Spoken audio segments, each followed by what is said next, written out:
Hello everyone, welcome to Uttam's academy turning point. మరి మనకు AP high court నుంచి వాడికి సబార్డినేట్ కోర్టులు జిల్లా కోర్టు నుంచి ఉద్యోగాలు రావడం జరిగింది. మొత్తం 1620 వేకెన్సీస్. అయితే అప్లికేషన్ ప్రక్రియ అనేది ఈరోజు స్టార్ట్ కాబోతూ ఉంది.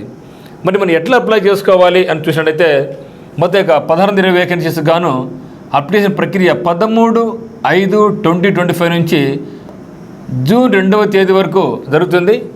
మరి అఫీషియల్గా మనకు వెబ్సైట్ ఏమి ఇచ్చారంటే అప్లై చేసుకోవడానికి https:/apcc.gov.in నుంచి కానీ లేదా జిల్లా కోర్టులకైతే మాత్రం ఈ యొక్క వెబ్సైట్ నుంచి కానీ మీరు అప్లై చేసుకోవచ్చు అని చెప్పడం జరిగింది.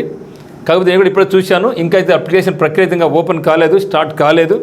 మేబీ ఈరోజు ఎప్పుడైనా సరే ఓపెన్ అయ్యే అవకాశం ఉంది. కాబట్టి అందరూ సిద్ధంగా ఉండండి. అయితే వచ్చింది కదనే టకటక అప్లై చేసుకోకుండా అప్లై చేసే ముందుగా మీరు కొన్ని గుర్తుపెట్టుకోండి.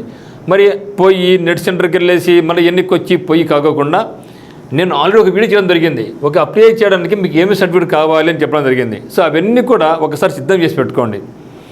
లేకపోయినా ఒకవేళ ఈ వెబ్సైట్ ఓపెన్ అయిన వెంటనే ఒకసారి చూడండి లోపలికి వెళ్ళిన తర్వాత, అంటే వాళ్ళు ఏమి అడుగుతున్నారు, ఎటువంటి డాక్యుమెంట్స్ అవసరం అడిగినారు, అవన్నీ కూడా మీరు ఒక లిస్ట్లాగా రాసుకోండి. సో లిస్ట్లాగా రాసుకొని టిక్ పెట్టేసుకోండి. ఫస్ట్ ఇది ఉంది లేదు ఆ విధంగా.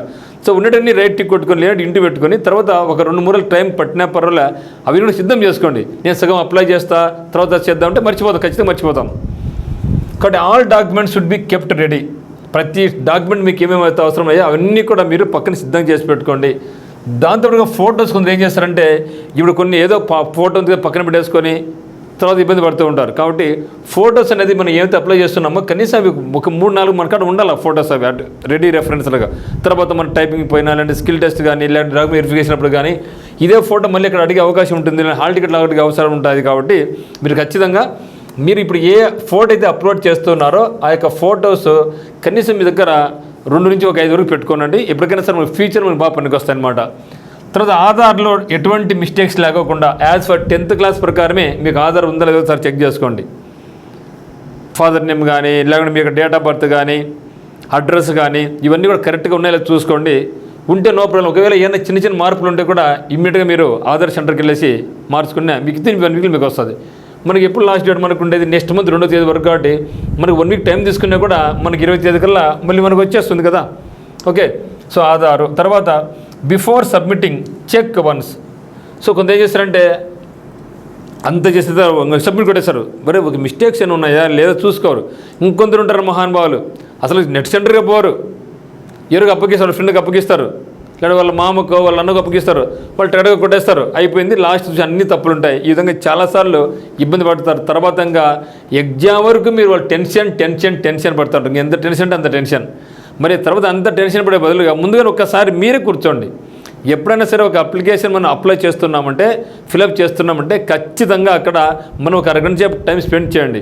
వాళ్ళు టైప్ చేసినప్పుడు ఏమైనా మిస్టేక్స్ ఉన్నాయి, ఎందుకంటే మనం హ్యూమన్ బీయింగ్స్ కదా, వీఆర్ నాట్ కంప్యూటర్స్.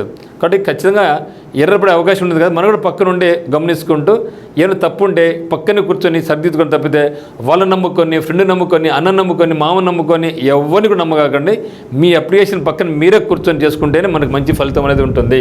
కాబట్టి అప్లై చేసే ముందుగా మీరు ఖచ్చితంగా ప్రతి ఒక్కరు కూడా మీకు మీరే చెక్ చేసుకోండి. అంత అయిపోయిన తర్వాత మళ్ళీ ఒకసారి పని కిందకి ఫాస్ట్గా చూసుకుంటూ పోండి. అప్పుడు ఏమైనా కరెక్షన్స్ లేకోకుండా మీరు జాగ్రత్త వహించండి. ఏ తప్పులు కూడా తర్వాత టెన్షన్ ఉంటుంది, మళ్ళీ తర్వాత కరెక్షన్కు మళ్ళీ డబ్బులు కట్టమంటే ఎన్ని తలనొప్పులుగా వద్దనుకుంటే ముందుగా చేసుకుంటాం. మరి టేక్ ప్రింట్ అప్లికేషన్. సో మీరు ఏమైతే అప్లై చేసినారో సబ్మిట్ అయిన తర్వాత మీరు ఒక హార్డ్గా పెట్టుకోండి. ఒకదాన్నేమో మెయిల్కి వేసుకోండి, ఇంకో దాన్ని ఒక హార్డ్ కాపీ తీసి పెట్టుకొని దాన్ని ఇంట్లో రెడీగా పెట్టుకోండి. ఒకవేళ మనం పాస్వర్డ్ మర్చిపోయినా మనకి మెయిల్ది ఇబ్బంది లేకుండా, కానీ మర్చిపోమాకండి. సో మెయిల్ ఎందుకంటే ప్రతి ఒక్క తర్వాత కమ్యూనికేషన్స్ అంతా కూడా మనకి మెయిల్గా వాళ్ళు సంప్రదిస్తారు అనమాట, మరి ఎటువంటిది వచ్చినా కూడా. కాబట్టి మెయిల్ మీరు కొత్తగా క్రియేట్ చేసుకోండి. ఆ మెయిల్కి ఐడి పాస్వర్డ్ అన్నీ కూడా ఉంటాయి కదా, అవి మీరు జాగ్రత్తగా పేపర్లు రాసి ఇంట్లో భద్రత పెట్టుకోండి. ఓకేనా, ఇది మీరు సిద్ధంగా ఉండండి. సో మెయిన్ వచ్చేసి ఎటువంటి కరెక్షన్ లేకుండా చూడండి, ఆధార్ మిస్టేక్స్ లేకుండా చూసుకోండి, ఫొటోస్ జాగ్రత్త సబ్మిట్ చేసుకోండి. కాబట్టి ఇవన్నీ కూడా దగ్గర సిద్ధంగా ఉన్న తర్వాతనే నెట్ సెంటర్కి వెళ్ళేసి మీరు అప్లికేషన్ అంతా చూడండి. ఈరోజు ఓపెన్ అయిన వెంటనే టకటగా ఇచ్చాల్సిన అవసరం ఏంలా, ఒక 2 days వెయిట్ చేయండి, దెబ్బేం లేదు. ఓకే, మరి ఉత్తమ్స్ అకాడమీ నందు మీకు ఒకవేళ ఆన్లైన్ కోర్స్ కావాలనుకుంటే ఏపీహెచ్సి ఇది ఆన్లైన్ కోర్స్ అందుబాటులో ఉంది. ఇది కావాల్సిన వాళ్ళు ఉత్తమ్స్ అకాడమీ యాప్ డౌన్లోడ్ చేసుకుని ఇప్పటికీ చాలామంది మిత్రులు మనకి యాప్ డౌన్లోడ్ చేసుకొని మనకి కోర్స్ పర్చేజ్ చేసుకొని మంచిగా చదువుతున్నారు. సో మీరు కూడా చదవాలనుకుంటే ఖచ్చితంగా చేసుకోండి. మరి ఒకవేళ ఆఫ్లైన్ మీకు ఇంట్రెస్ట్ ఉందనుకుంటే టర్నింగ్ పాయింట్ కోచింగ్ సెంటర్ కడపకు రండి. మీకు ఎటువంటి డౌట్స్ ఉన్నా కూడా మాకు నంబర్స్ 8688080802 కానీ 8330599876 కానీ కాల్ చేయండి. బట్ మీ యొక్క ప్రిపరేషన్ అయితే మాత్రం మీరు ఆపుగాకండి. వేకెన్సీస్ తక్కువ అని డిసప్పాయింట్ కాకండి. సో ఉన్న వేకెన్సీసే ఇంకా మనం ఎంత బాధపడినా ఏం రాదు కాబట్టి ఒక్కసారి మళ్ళీ ఉత్సాహం తెచ్చుకోండి. ఇంకా ఎందుకంటే ఎంత వేకెన్సీ వస్తాయనుకున్నామో రాలేదు, తీరా చూస్తే అక్కడ 1-2 పోస్ట్ కనిపిస్తున్నాయని చాలా డిసప్పాయింట్ అయి ఉన్నారు. సో అదే పోస్ట్ నాదే అని చదవండి మిత్రమా. ఇంకా మనం ఎంత బాధపడినా కూడా నో రిజల్ట్. ఇప్పుడు మనం చేయాల్సిన పని ఏమంటే సిన్సియర్గా చదవడమే ఎగ్జామినేషన్ వరకు. ఓకేనా? So thank you. A doubts ఉన్నా కూడా కింద కమెంట్ తెలియపరచండి. నేను ఫోన్ చేయండి డైరెక్ట్గా. మీకు ఏమైనా డౌట్స్ ఉంటే క్లారిఫై చేస్తాను. Thank you.